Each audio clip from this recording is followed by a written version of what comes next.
విఘ్నేశ్వరుడు బాగా ప్రీతి చెందాలి అంటే కొబ్బరికాయని లోపలికి తీసుకెళ్లే కొట్టాలని నియమం లేదు. దేవాలయం మూసేసి ఉన్నప్పటికీ కూడా దేవాలయం ఎదురుగుండా రహదారి మీద నిలబడి విఘ్నేశ్వరుడికి కొబ్బరికాయ చూపించి నేలకేసి కొట్టేస్తే, దాన్ని పిల్లలు ఏరుకు తినేస్తే కొబ్బరి చెక్కల్ని సాక్షాత్తు విఘ్నేశ్వరుడు తినేసినట్టు.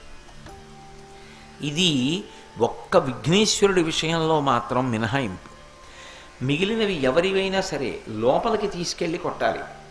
విఘ్నేశ్వరుడికి కూడా లోపలికి తీసుకెళ్ళి కొబ్బరికాయ కొట్టచ్చు. కానీ అంతకన్నా ఎక్కువ ప్రీతి ఆయన ఎప్పుడు చెందుతాడంటే కొబ్బరికాయ కొట్టి ఆ ముక్కలు కానీ రోడ్డు మీద చెల్లాచెదరుగా అయిపోతే పిల్లలు వచ్చి ఆ ముక్కలు ఏరుకు తింటే. చూడండి, సాధారణంగా దృష్టి దోషం పోవడానికి శుక్రవారం నాడు దుకాణాల ముందు కొబ్బరికాయ దిగదుడిచి రోడ్డు మీద కొట్టేస్తుంటారు. ఆ ముక్కలు ఎవరూ తీసుకోరు.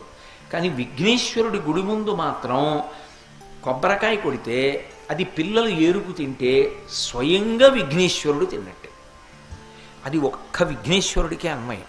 రెండు, ఆయన బాగా ప్రీతి చెందాడు అనుకోండి, ఎప్పుడైనా ఎవరో ఒకరిలోకి ప్రవేశించి నాకు కొబ్బరికాయ కొట్టండి అని అడుగుతాడు. కొబ్బరికాయ కొడితే వెంటనే ప్రీతి చెందుతాడు ఆయన. ఎప్పుడైనా ఏదైనా పెద్ద సమస్య వచ్చిందనుకోండి, దానికి విరుగుడు ఏమిటంటే స్వామికి ఒక కొబ్బరికాయ కొట్టడం. శంకరాచార్యుల వారి మూర్తుల్ని వాహనంలో పెట్టి రామేశ్వరం పంపిస్తున్నప్పుడు ఆ వాహనం యొక్క ఇరుసు విరిగిపోయింది, మూర్తుల్ని కిందకి దింపడానికి లేదు, వాహనాన్ని ఎత్తి ఇరుసు సరిగ్గా బిగించడానికి లేదు, మరమ్మత్తు చేయడానికి. ఎలా అని చంద్రశేఖరేంద్ర సరస్వతి మహాస్వామి వారికి కబురు పంపారు. స్వామివారు అది విని అన్నారు, ఎక్కడ విరిగిపోయింది, ఏ ఊళ్ళో ఆగిపోయింది వాహనం అని అడిగారు. ఈ తిరిగిరుపక్కం అన్న చోట విరిగిపోయింది అన్నారు. ఓ, ఆ ఊళ్ళో విరిగిపోయింది అంటే అక్కడే ఒకప్పుడు పరమశివుడి యొక్క రథం ఇరుసు విరిగిపోయింది. అప్పుడు శివుడి రథానికి విరిగింది. ఇప్పుడు శివుడే శంకరాచార్యుల వారిగా వచ్చాడు. శంకరాచార్యుల వారి మూర్తి వెడుతుంటే మళ్ళీ విరిగింది. 108 కొబ్బరికాయలు నిలబడి కొట్టేయండి, అనుకోకుండా తనంత తాను ఆ ఇరుసు బాగవుతుంది అన్నారు.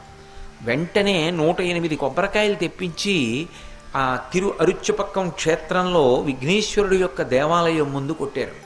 కొట్టిన తర్వాత అనుకోకుండా లోపల ఉన్న విగ్రహాలు అలా ఉండగానే ఆ వాహనం యొక్క ఇరుసు బాగు చేయడానికి అవకాశం దొరికింది. అలా బాగు చేశారు. ఇక ఆగలేదు, వాహనం రామేశ్వరం వెళ్ళిపోయింది. ఒక్క విఘ్నేశ్వరుడి విషయంలో మాత్రం కొబ్బరికాయ కొట్టడానికి అంత ప్రధానమైనటువంటి కారణం ఉంటుంది. అందుకే మీరు విఘ్నేశ్వరుడికి పూజ చేసేటప్పుడు ఏది చేశారు ఏది చెయ్యలేదు అన్నదానితో కాదు, బాగా జ్ఞాపకం పెట్టుకోండి. నేను చెప్పే విషయం, మిగిలిన రోజులలో అయితే తప్పకుండా కొబ్బరికాయ కొట్టడం మంచిది. విఘ్నేశ్వర చతుర్థి నాడైతే కొబ్బరికాయ కొట్టడంతో పాటు దోసపండు నైవేద్యం పెట్టాలి. దోసపండు నైవేద్యం పెట్టకుండా విఘ్నేశ్వర చవితి వ్రతకల్పం చేయకూడదు. ఉండ్రాళ్ళు కుడుములు అవి సరే, దానితో పాటు తప్పకుండా దోసపండు నైవేద్యం పెట్టి దోసపండు ముక్క ప్రసాదంగా అందరూ తీసుకోవాలి. అది విఘ్నేశ్వర వ్రతకల్పంలో అత్యంత ప్రధానం.